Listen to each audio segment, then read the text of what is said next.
sa tutusin, marami tayong dapat pasalamatan kay Marcos eh. Hindi lang 'to eh. Ano pa? Unang-una, nagpapasalamat ako sa iyo, President Bongbong Marcos, dahil sa iyo pinatunayan mong napakabuting tao ni Pastor Apollo Sikibuloy.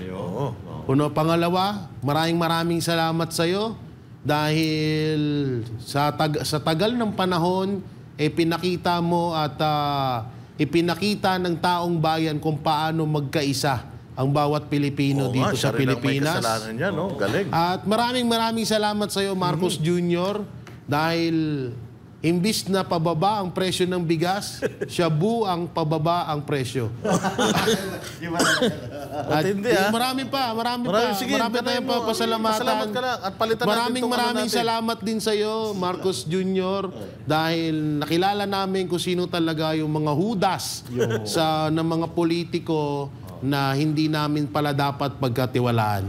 Kaya, at lalo na sa lahat ng sanga ng gobyerno na mga hudas, mga hindi dapat pagkatiwalaan, maraming salamat sa iyo dahil ikaw ang nagbulgar sa kanila. Thank you very much.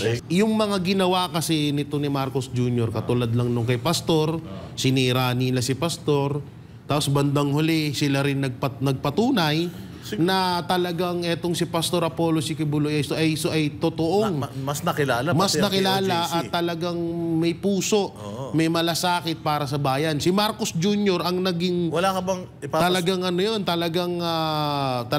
nagbigay ng daan para mapatunayan at talagang malaman ng lahat ng mga Pilipino. Katulad na lang yan. Yung sinasabi nila na ang Duterte mahina na sa taong bayan. Hindi na mahal ng taong bayan. Laos na.